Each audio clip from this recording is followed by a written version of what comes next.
Hey, hey, hey, you are now listening or watching the Halos in the Infield podcast, sponsored in part by Noble L Works over on 1621 South Sinclair, where you can get discounts by just mentioning HITI, Halos in the Infield, drink discounts on us, baby.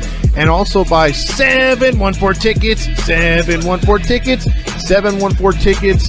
The price you see is the price you get, and you also get 10% additionally off in the Apply Now code once you order your tickets just by mentioning HITI, Halos in the Infield. Now enjoy the show. Hey, hey, hey, everybody on the Halos in the Infield podcast. I am your host, Todd Fox, and I'm very pleased to have our guest tonight, the great Hacksaw in the house. How you doing, sir? Hey, Todd, nice to chat with you again. We've talked a couple times during the course of the Angel baseball season, and now we've wrapped up postseason and we're into the off season, and here comes the Hot Stove League and the winter baseball meetings, and baseball never ends. I will say this in the big picture of things: fascinating baseball season, unbelievable postseason the way it ended up. I'm based in San Diego, even though I do sports talk on kind of a regional basis. On my podcast and what I used to do on Extra 690 and the Mighty 1090, I thought it was a phenomenal baseball season. And I thought what we witnessed in October was just absolutely amazing. It did not end up the way I thought it would. The TV ratings rocketed. Baseball, I think the arrow is really pointed up collectively as it relates to fan interest, as it relates to the networks, etc. Obviously, there's some franchises that still have an awful lot of work to do and some crisis situations that Rob Manfred is still dealing with. So I'll just leave that as it is. I just thought the Fall Classic was electric. I thought the playoffs getting to the Fall Classic was great. And how about those Dodgers with another World Series ring?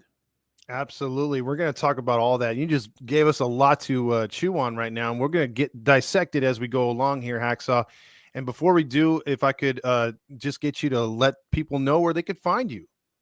Well, I have a website that I've operated for more than a decade. It's all written. It's LeeHacksawHamilton.com. If you read it every morning, you'll be amazed at the volume of stories that I write. You could pick whatever you want. If you just like baseball, you go to the baseball page. If you're an NFL fan, you do that. If you're a big sports fan, you can just pick and choose what you want to read. You give me 5 minutes, I'll guarantee I'll give you every story there is in the country and sometimes globally. So that's on the website, LeeHacksawHamilton.com. I also do 2 podcasts a week, and we drive a lot of baseball through that and a lot of NFL through that. And my live stream is at Mondays and Thursdays at 1 p.m. And obviously, you can access that anytime through the YouTube channel, which is Lee Hacksaw Hamilton Sports. So we're pretty busy doing a lot of different things. And, it's a new landscape in broadcasting for a lot of us. You've discovered it. I just entered this through the window. It's exploded. It's taken off. It's fun. It is a lot of work, but that's the way I always did sports talk radio. So when you need to know, I got the info. Absolutely. And if you haven't already, please like and subscribe to Lee, because he gives what he gave 110%, if not more, regionally. Now that he's nationally and around the world, it's you could pick him up just about anywhere you subscribe or listen or watch anything to do with sports. Now, Lee, you brought it up earlier about how the postseason went, how great the ratings were, and obviously the Dodgers and the Yankees being there elevated that. And I know it's going to hurt some of our Angel fans here to talk Dodgers first, but I think we have to. They won the World Series. Now, we talked during the season on and off about our feelings about how far they would go, because we touched on the West Coast teams. Lee, did it go the way you obviously brought it up that it didn't, but how surprised were you about the Dodger run, and what does this mean for the Dodger future? Well, in terms of the Dodger run, the critics will say, best team that money could buy, so they should have won. I will say, hey, they overcame an unbelievable amount of adversity to win the thing. And their backs were to the wall all summer long because of the catastrophe that was Dodger pitching. I wrote a column in midseason. I took so much heat that I said the Dodger way no longer works. I was making reference to the development of pitchers and all the pitchers that were going down with the surgeries and the elbows and the forearms and the shoulders. The Dodgers used 29 different pitchers this season. I mean, that's a lot of injured guys. The Dodgers at one point had to use 12 different starting pitchers. I mean, that's absurd, and they were getting quality starts. The Dodgers, I think, The last I counted now, with Gratterall just having surgery last week, the Dodgers have had 10 major surgeries of pitchers on their staff. All that being said, they were playing at the end of October into November, and they won the World Series. I thought Dave Roberts did an unbelievable job keeping that thing together physically when they had so many problems. I thought his managerial and communications ability in a clubhouse made up of high-priced players, the fact that there were no egos, the fact it was selfless, the fact it was pick up the flag and follow these guys, that was pretty impressive, because sometimes you get too many personalities making too much money. They all have agendas and they stop listening to the manager, or maybe they don't all respect each other. That did not happen. And then, of course, you have the Ohtani situation, starting with a crisis coming out of spring training, the loss of $17 million, and how they handled it and how he personally handled it. And then what he just did from a dedication standpoint to become a modern day superstar. I don't know if people understand. We're looking at a Hall of Famer. I don't think we'll ever see this again. So I think top to bottom, it's just stunning that the Dodgers survived all this adversity and got what they got. I'll be honest with you. I was on the road during the playoffs at my cottage up in the Northern Adirondacks, and following the baseball playoffs in a bar surrounded by Yankee and Met fans in upstate New York. And when the Padres went up 2-1 in that series, and the Dodgers said we have to go to a bullpen day in Game 4, I thought it was fatal. I thought this thing is over. And yet the Dodgers manufactured all those shutout innings. They shut the Padres out 24 straight innings. The Padres with a big payroll and all those stars, they shut them out 24 straight innings, and the Dodgers won that series. And then the Dodgers beat the Mets, and then the Dodgers grinded and found a way to beat the Yankees. I mean, from top to bottom, the accomplishment was amazing. So respect the outcome, respect the players, respect the manager. You may not like Dodger baseball. If you're an Angels fan, it doesn't matter. Padre fans don't like Dodger baseball, but respect the accomplishment. It was absolutely amazing. Well, I was before kind you of heartbroken because I really thought the Padres were built to be a Mhm. World Series team this year. I thought it was the most complete team you could ever have, and they were hot the back third of the season, and they didn't get there, and I was so disappointed. And they made some terrible mistakes at the end in the playoff series. If the Padres had beaten the Dodgers, I think they would have beaten the Mets, and I think they would have given the Yankees fits, because the Padres were rolling at that point in time. But they made one or two bad mistakes, bad calls, bad decisions at the end of the Dodger series, and they're going to have to own it. They're trying to ignore it, but they choke this thing away, and that's too bad. They have one opportunity left. I think they have to be in the World Series next year, or otherwise the Padres are saddled with a lot of big contracts with aging players without a lot in the farm system. So they had one opportunity to let it get away. They can't let it get away. But how do you beat the Dodgers? The Dodgers are so good, so deep in talent, unbelievable farm system. And by the way, payroll knows no object because it's Los Angeles, the number 2 market in the country. So that's a storyline on Dodger Blue. That's a story on the Friars who didn't get it done. Yeah, and then I want to touch more on the Padres there in a minute and kind of like intertwine the two teams if I could, Lee. When you talked about the Dodgers, facing the Mets and the Yankees, and you gave your synopsis about how the Padres will probably, get there with the Yankees. First off, a two-parter question again. Did you feel when, Freeman hit that grand slam, shades of Kirk Gibson, and did you think that was sort of a gut punch to the Yankees? Like, did you feel at that point anywhere that the Yankees still had a chance in that series, or did you think it was over in game 1? It's never over in the early portion. But as the Dodgers continued to post victories, I thought Yankees are backs to the wall. Let me say something about adversity. And we talked about the Dodgers and the pitching crisis and the epicenter and all that. The adversity that Freddie Freeman went through with the near death of his son, and then the Absolutely. severity of the ankle injury, and the warm response he got from Dodger Stadium, I almost wept watching it on TV. It was so electric and so emotional and so honest. And he's such a good player and such a good person. He He's is. done, and he's done so much. He's from Orange County, and Mhm. what he's done in charitable foundations and what he did for his school. I mean, he's just a really special human being. And for him to get through all that adversity and become a star again at the most important time of the season, that was pretty impressive. I think the other factor, the Yankees kind of came out of character. Aaron Judge was deplorable, and they Yeah. found a way to pitch around him. and he put so much pressure on himself. He started swinging at stuff that he should not have been swinging at, and suddenly he's 2 for 20, and they were in a world of hurt, despite what Soto did. What they did not win either one of the Garrett Cole starts. Season over, as far as I'm concerned. So, but I mean, obviously Freeman played an unbelievable role in his whole run through the Fall Classic and obviously through the postseason. And I was just privately rooting for him because of all the things he had to quote personally overcome to be where he was and got back. It was a cool story. And that night he returned after the near tragedy at home was just electric in Los Angeles. It was like you could write a movie about it, right? But Lee, with the Padres losing, because I was talking with Fernando about this, and we were in that series, we were like, okay, we had a strong feeling that whoever was going to win that series was going to go on to win the World Series, because we just felt there was really not that much competition out there besides these two really, really good teams. I think the American League had its flaws with Cleveland and New York, and they had the Central getting in there with the Tigers. Granted, those are good teams, but like you said, the Padres and Dodgers were just star-studded. You brought up the 24 innings that they didn't score against that Dodgers bullpen. I mean, the Dodgers bullpen looked amazing. Like, what do you think was the main issue for the Padres going inept at the worst possible time? Well, I think the Padres got psyched out.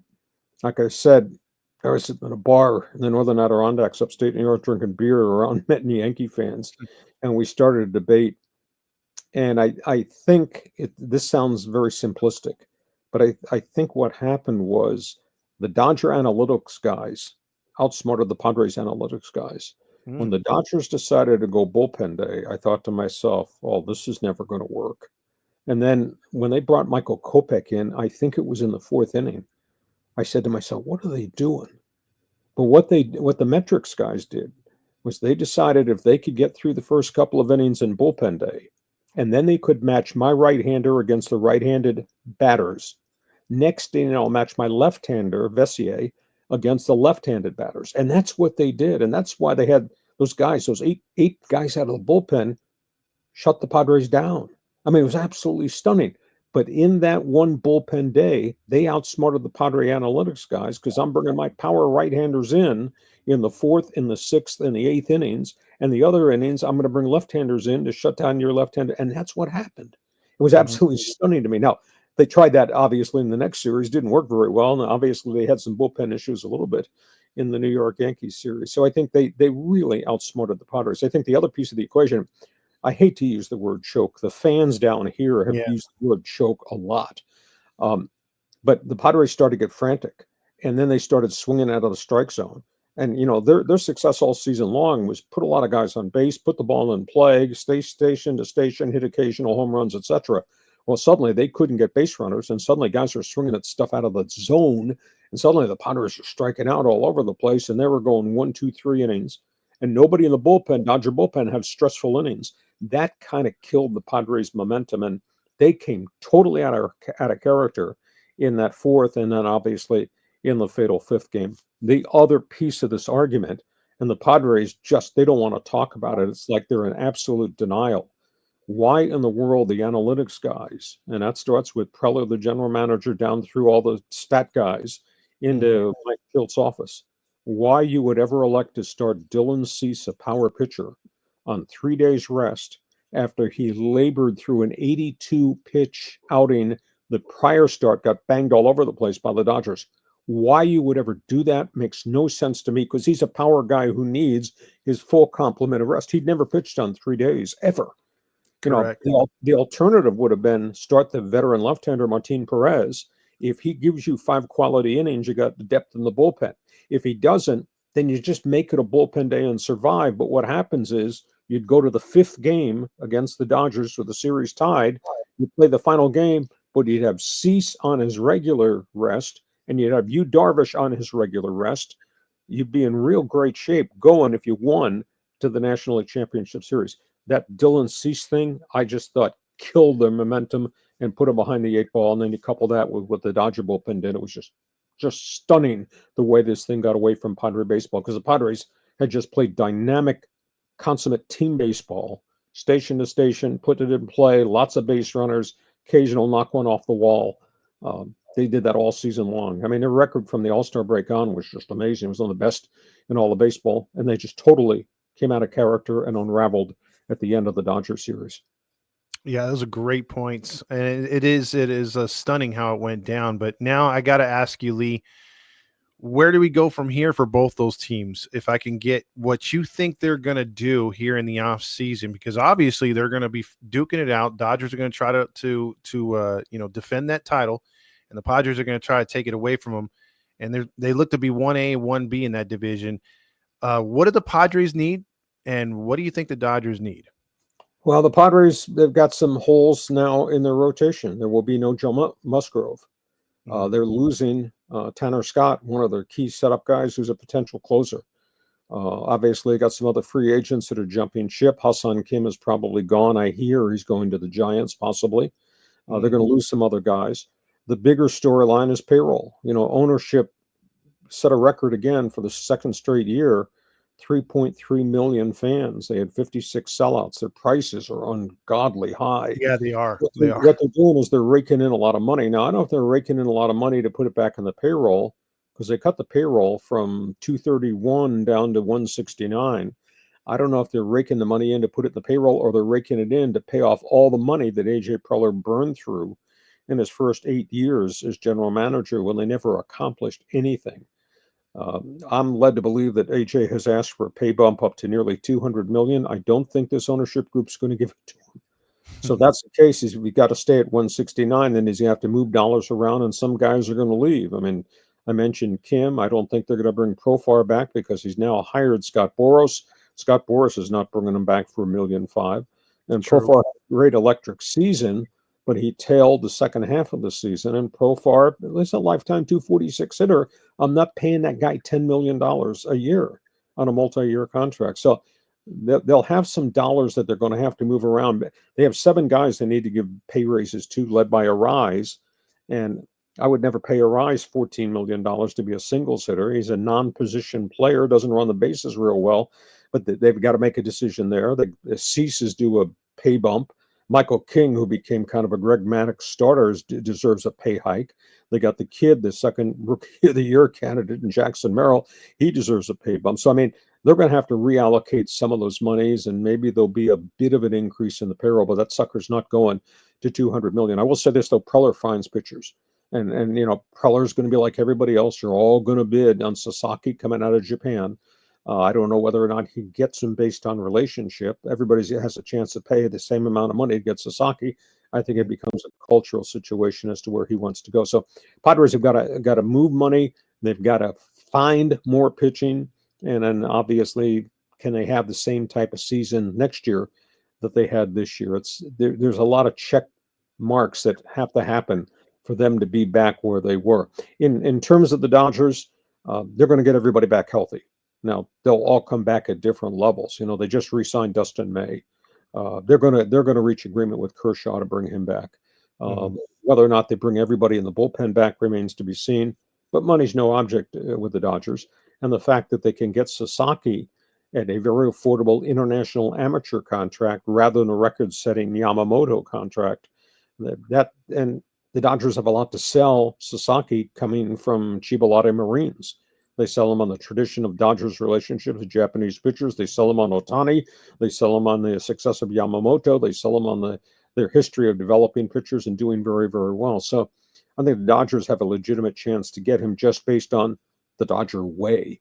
I don't think they can do a hell of a lot outside of that. I know they've had a meeting with Blake Snell, but again, you're dealing with Scott Boras, and I don't see the Dodgers wanting to give more than 5 years to Blake Snell, and they want deferred money on some of these contracts. I don't think they're going to be in a Soto deal, only because Scott Boras just wants the highest total value and the highest average, and the Dodgers aren't playing that game right now. So they may get Sasaki, they may get one more pitcher, or they'll maybe go get one more bat. But great team, great organization. And the wild card is they got a lot of depth at Oklahoma City and at Double-A. Correct. And there may be a significant trade coming in which they may package people to go get another player. Now, if they lose Teoscar Hernandez, because I hear the Yankees and Red Sox are in on him, if they lose Teo, then they're going to have to obviously make a deal to go find another bat. But who would want to go play for the Dodgers? And the True. Dodgers do have a history of taking care of star players. So that's my off-season hot stove summary judgment of where the Friars are and what I think might happen with the Dodgers. Well, last, and thank you for those takes, by the way. And last thing on the Padres before, I think this is the longest we've done a podcast where we haven't talked about the Angels. But I will ask you this though, Merrill, was he robbed in your opinion for Rookie of the Year? The only argument I have, and I take nothing away what Paul Skeens accomplished, and he did that with a half year removed from LSU. That was pretty impressive. When he threw 23 games, his strikeout numbers are staggering, 170 Ks. I think it's the second most since 1913 for a rookie pitcher to do that. His ERA was, sub 2. It was like 1.96. Correct. That's a phenomenal pitcher, tremendous talent. My only argument is he pitched 23 games. The other guy played 154. Yeah. And Jackson Merrill did it with his glove, his bat, on the bases. I call Jackson Merrill Pigpen. You like in his character. Every time you see Jackson Merrill, he's got dirt all over his uniform. That's who he is and how he plays. I tend to think the guy who is a catalyst, and he had some huge home runs, the back third of the schedule that actually won a ton of games from him. I think the Padres had 31 come from behind wins, and I think they had maybe 9 or 10 walk-off wins in the bottom of the ninth inning. He was an integral part of a whole bunch of that. So you voted for a kid pitcher who had great stats, who pitched 23 games for a team who was in last place. Credit to Skeens. But Jackson Merrill played 154, and his integral role was I thought, much more important in the success of the Padres than Skeens was to a last place team. So I'm surprised he only got 7 first place votes as Rookie of the Year, just like I'm kind of surprised that Mike Schilt got 1 first place vote, and I was aghast that nobody gave Dave Roberts any first or second place votes for Manager of the Year, considering all the adversity that Dave Roberts had to go through. Yeah, I agree with those takes wholeheartedly. I mean, Fernando was asking me to ask you about Merrill, and then the Dave Roberts one, I forgot to ask you about too when you were talking Dodgers, because everything, like you said, he had to contend with. I thought this was the best that he managed in the postseason, because I think a lot of people go back and they'd be like, okay, there's a gap there where he messed up. But this offseason or postseason, he was pretty flawless. So definitely kudos to him. Now, the elephant in the room, Lee, is our Angels. I don't want to go back because there's so much bad to talk about. I want to get your take on where do we go from here, and your thoughts on their sort of minor moves they've made so far. And do you believe that the payroll will come up and that they potentially could contend this year? It's a clean piece of paper for Artie Moreno. He's kind of broken his embargo with the media. I would hope he would open his arms and make himself more available to the Southern California media. You don't have to be the enemy. You don't prove anything by being the enemy. You build walls that creates issues for the media to throw hand grenades over the walls against your last place organization. Interrelate with the media and tell us what you think and where you're going. He did solve the TV problem with the bankruptcy of Diamond Sports. I was told they're taking a bit of a pay cut as a rights fee, not as steep a pay cut as, say, the Padres, who lost their entire TV deal 2 years ago with Diamond Sports, and the Padres were the first one in the boat on the new MLB streaming package. While Diamond Sports is going to come out of bankruptcy, does not have as many teams to work with. The Angels did keep their contract with them, take a little bit less money, but there is a little bit stability, and the Angels still have the window to go to the new streaming package that baseball is going to put into effect by 2028. MLB is going to try to get access to 25 of the 30 teams and come up with a true major league streaming package, which won't involve any blackouts at all. It'll be great for the fans. But to get from point A, where we are tonight, to where we need to be in 2028, it's going to take some work to get done. But Moreno elected to stay with Diamond Sports. They took a bit of a pay cut from the rights fee, but Artie then promptly, first time he's talked to the LA Times, I think, in years, promptly said, our budget is going to go up. Now, we don't know the specifics of how high it's going to go, but there's going to be a bump up. Now, in terms of where they are, I thought Ron Washington did as much as he could humanly do, managing a substandard team that then kind of got nailed by injuries as the second half of the season wore on, and now they're facing injury issues going into next year. The thing that's unique is the Angels have really been involved in what I call rental baseball. I mean, they've been the Mhm. most active team so far since the end of the World Series, getting guys. But I know the critics will say, well, who the hell have they gotten? Guys coming off shoulder surgery, older players who were let go by other people and non-tendered. My theory is the Angels found some young gems in the everyday lineup. They have now gone out and they've made a deal to get a guy who can hit some home runs, Jorge Soler. The Angels have gone out and got what I think is a trustworthy, reliable rotation catcher, possible pinch hitter, maybe part-time first baseman Travis d'Arnaud from Atlanta. I was kind of surprised Atlanta did not bring him back. They Mhm. went out and got a super utility guy who can play all over the place, and I call him a trustworthy veteran, Kevin Newman. Ex-Pirate, Arizona, Cincinnati. If Kevin Newman can hit 260 and play solid defensively, that's an issue. That's an upgrade. That's solid. So, and they're negotiating to get Thomas Sugano, 35-year-old pitcher who's won the Cy Young Award in Japan 2 years in a row. I think they got a legitimate shot to get him. He's 35, but he was 15-3 with a 1.65 ERA this past summer with the Yomiuri Giants, and he's trustworthy. His stuff, I'm not going to say it's Greg Maddux, but he paints the plate. He's not overpowering, but he's really a crafty right-hander. So they're getting short-term acquisitions who they think are healthy. If Kyle Hendricks can be what Kyle Hendricks was prior to the shoulder issue with the Cubs, then that's a trustworthy guy. So they're not done. There's a hell of a lot of players out there to go get. If they're bumping the payroll, maybe there'll be a bigger name or two that Audie Moreno and Manassian might bring in the front door. They obviously found some good young players. They got some decisions to make, though, as do we have enough offense in the outfield? And then the whole health factor with Trout and Rendon. So there's still an awful lot of work to be done. But I'll give them credit. What they've done so far in this limited offseason is get trustworthy veterans that Ron Washington can rely on. But obviously, they need more. I sit here and I look at the roster this morning and I said, oh, that's great. They got 5 number 3 starting pitchers. They don't have Yeah. an ace. They got 5 guys to give the ball to because God says you have to have 5 guys in the rotation, but they're all number 3 or number 4 starters. Um, Yeah. I don't know what's transpired with Reed Detmers. We saw flashes. I thought he was going to be an ace a year and a half ago, and it didn't work out. And maybe it was injuries. He went to Salt Lake City, got lit. They brought him back. He pitched a little bit better when he came back. They just need to get him back to where he was maybe 2 summers ago. And I said, that's a front of the rotation guy. And then obviously, they just made the decision to get rid of one of their other starting pitchers who had I'm trying to Patrick remember Sandoval. Patrick Sandoval. But Mhm. again, there's an injury issue there. He Mhm. was 2-8 with an inflated ERA. Prior to that, he pitched really competitively on a bad team the year prior.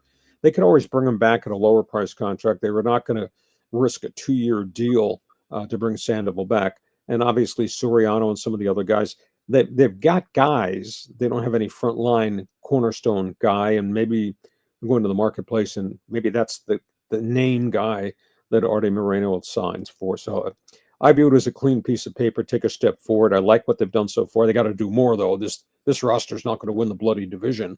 I'll Mhm. guarantee that. Unless Trout and Rendon have bounced back, I am totally healthy type seasons. Yeah, I think we have as far as Rendon, I think we have a better chance in the Angels lineup, me and you, Lee, than Rendon being good. But we'll see because they're going to try that experiment again. But I was just hoping that Lee, if they land the right kind of free agents and maybe make a trade somehow, this is probably the weakest I've seen the West in some time. And so it's not they don't have the roster like you said to just jump in there and throw their name in the hat to automatically be a first place team. But if they were to get the right kind of players and Ron catches lightning in a bottle, I mean, we're all hoping that that's the way it goes. Well, But I think the issue is when you're renting as many veterans who've had good seasons, you're mhm, hoping your phrase, catch lightning in a bottle. You're hoping Kyle Hendricks can be in Anaheim what he was at Wrigley Field because he yeah, was rock solid, steady, and he was pretty consistent until he injured his shoulder a year and a half ago, and they struggled to keep him in the rotation. Then they finally gave up, and he had surgery, and it was a bit of a long road back. The Cubs got rid of him because they were not going to pay him $7 to $8 million, but he comes home. And that, if he can be what he used to be at Wrigley Field just a summer and a half ago, then they got a trustworthy starter to put alongside Tyler Anderson, and then you build it. Maybe you unlock the mystery that is what's happened to Detmers, and then you go forward with. I know they like Soriano, so but they don't have enough, anywhere near enough. Now that being said, Houston, I'm led to believe is going to re-sign Bregman, and Houston was a wreck last year. Oh, they had 7 starting pitchers on the DL for lots of chunks of the season. Mhm. Astros are probably going to be back healthy, so I think Houston is going to bounce back, and their ownership has said he's willing to go to 250 million in payroll, which means they're going to be a player for a couple named players out on the free agent market. And Seattle, here's the one that you ought to be scared about. They're going to make a deal to get another bat, and I don't know if that bat's going to be Pete Alonso. It's going to be somebody, because they need an anchor who can hit home runs, because they all underachieved in that everyday batting order. What we saw with Julio Rodriguez was kind of stunning last year, and they had so many other guys that didn't perform. But if you get Alonso and you're going to re-sign Justin Turner, and you give some long ball support to the other guys in the batting order, and they kind of wasted a whole summer of really good starting pitching. I mean, Yes. their their collective starting rotation ERA, it had to be close to like 3.20, and yet they just could not score runs for those guys. So I think the Astros, and then I think the Mariners will have a bounce back season. And that GM is really active. I think he'll find some bats to Yeah, the complement. photo. Yeah, what DePoto has done. He's always churning the roster. He'll find some bats to complement Julio Rodriguez and those other guys, and then they won't be wasting a summer full of really good pitching from Kirby and all those other people. So the division's going to be hard. The Angels are still running uphill. I'm still waiting to see if there's a name of significance that they might go get. Okay, but before we get you out of here, and I appreciate that, and I just wanted to reiterate what you said earlier in the season. You brought up Seattle's pitching. You said look out for them. So I mean, you call them before they happen, and you were saying how good they were going to be. So you definitely called that one. I got a couple quick hitters, Lee, if I could, that don't rely are not from the West, and that is your thoughts real quick on the Oakland A's situation, which they are no longer Oakland, where they're going to be playing, and then now the Tampa situation where they're playing, I think, in the Yankees Farm System Stadium. Yeah, Um, it's a bad set of circumstances in baseball. Uh, I don't agree with Rob Manfred. I don't agree with ownership. Do you know what makes the National Football League so successful? Revenue sharing. mhm, Uh, Obviously, there's a luxury tax in baseball. And yeah, if the Mets and Dodgers and Yankees and Red Sox want to spend over it, they pay a tax, and that tax goes to revenue share. But different from all the other sports, Major League Baseball does not have what I call a floor to spending. If correct. you have a floor to spending where everybody who took revenue sharing had to spend to a certain level, and let's say that figure is 120 million, you know how much money would be available for guys to go to Detroit or go to Pittsburgh or go to Milwaukee or go to Kansas City? The money be available, and those free agent veteran players would go, which would make those teams better. If you have a better product from top to bottom, then the sport is even better, and there's still money to go around. But the union refuses to sign off on a floor to spending. And what has made the NFL so competitive? What has changed the NBA? What has made the National Hockey League unique? Not only a hard cap, but a floor to spending, because Correct. everybody that's revenue sharing money has to spend to a bottom level.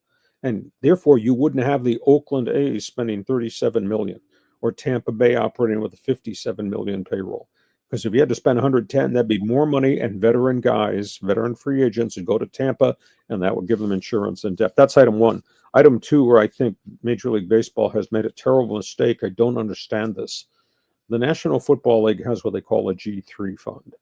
They contribute to a city which is going to renovate a stadium, or a city that's going to build a new stadium. And the G3 fund is city money, county money, ownership money, and the G3 money. Why baseball can't do that boggles my mind, because if you had a consortium of city, county, ownership has to put money in, and then Major League Baseball put money in, you'd get stadiums built. So this Oakland situation was terrible, but Oakland's an economic problem. That marketplace is a problem. Mhm. Ownership is a problem. I think it's going to be miserable for those poor players. I was on another show earlier today. Those guys are going to play 81 home games outside in Sacramento. I'm sorry, Sacramento is not like Anaheim. It's surely not like San Diego in the summer. I think it's going to be brutal. for the players to have to play outdoors in a minor league stadium. I don't care about air-conditioned clubhouses, etc. Just kind of the venue is just going to make it feel minor league, feel bush league. So baseball they should find a way to help these cities with infrastructure to help get these things done, because the NFL surely has. The other thing is what's gone on the coast over in Florida is bad. Tampa Bay's in huge trouble. Yeah, they're going to play at Legends Field, Steinbrenner Stadium. That's an 11,000 seat minor league baseball stadium. It's really nice. And that's in Tampa. That's where the Steinbrenner headquarters is. So they'll play close to their fans. But the problem is that's outdoors. There is no dome. That means that's heat, that's humidity, and that's a lot of rain in Tampa. So that's going to be hard on those guys. But it's better than what the alternative was, because they looked at going to Orlando in the center of the state. They looked at using 5 different minor league facilities, going from the Red Sox camp in Sarasota to Clearwater, where the Phillies spring training is, to Lakeland, where Detroit is. That would have made them a traveling circus. The union was never going to sign off on that. So this is the best case scenario. But the problem is it's outdoors baseball in Tampa, and that's a lot of heat, a lot of humidity, and probably a pile of rain delays. And now what's happened in the last 72 hours is so bad because the city of St. Petersburg has now announced they are not going to rebuild the roof at Tropicana Field. And Pinellas County, which had agreed to co-fund the new stadium on the other side of the bridge in St. Pete, they've elected to back away from that commitment. And suddenly Stuart Sternberg's got a huge problem on his hands, because he's lost 2 of his supporters for the new stadium that they thought they had an agreement on. And this is all a byproduct of what's happened in the Sun Coast because of the hurricanes. St. Petersburg City Council said, we have to rebuild our water system. We have to rebuild our fluoride system. We have to rebuild bridges. We have this catastrophe of pollution, the aftermath of back-to-back hurricanes. Fixing a baseball stadium is lower on our priority list than taking care of our citizens. And I kind of agree with him. That's tough for Sternberg to have to swallow. The commissioner interjected yesterday, Todd. He said, I'm going to give St. Petersburg till a year from now, a year Thanksgiving, because the Rays are going to play at Legends Field next year. Between now and then, you must decide in St. Petersburg whether you're going to follow through on your promise to help the Rays. But that's going to delay that stadium another year, which means Tampa Bay's got to play somewhere in an interim base for the next 3 seasons.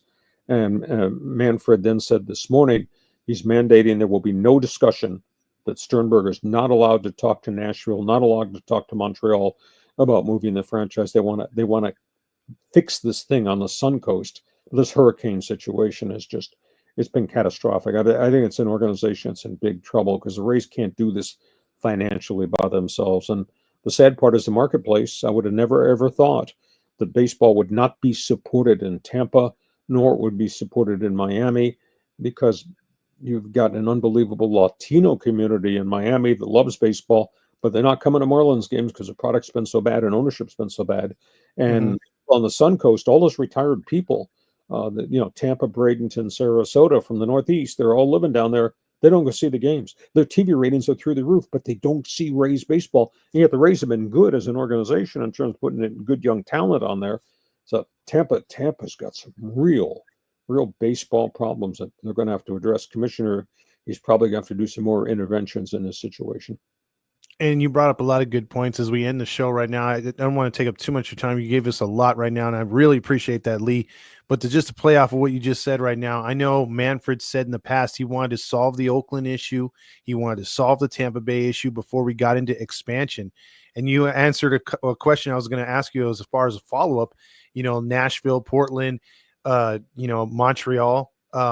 Last question I have with everything you just laid out there, because you did a great job. Do you see, or which city out of those 3, or do you have a wild card that possibly gets a new franchise when all this is settled and done? Because obviously now, because of the disaster and then what's going on in Vegas, they haven't even broke ground.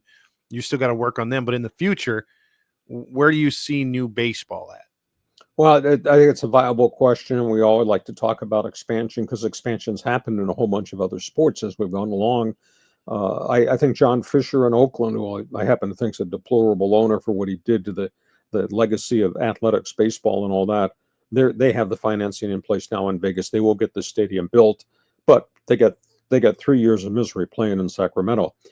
Tampa Bay, this is a story still to be told just because of the complexities, and who's to say there's not going to be another hurricane that's going to go through there and cause more damage. So Tampa's a real problem. You have to look at the marketplaces. Do they have ownership in place? Nashville does. Legendary pitcher Dave Stewart is part of a business consortium called Smoke 34. They're the ones that are putting together the baseball proposal for Nashville. And Nashville thinks it could be a great Mid-South regional franchise. They would expand the minor league baseball stadium as a starting point. They seem to have the money with Dave Stewart and the bankers there. Montreal is kind of unique.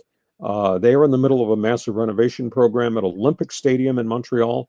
They had the Expos, and the Expos were very good for chunks of time. But the economics of baseball changed. The difference between the American and Canadian dollar changed. The Bronfman family, the liquor spirits ownership group, said we can't stay in baseball. And that's why the franchise eventually sold and was moved to Washington, D.C. and became the Nationals.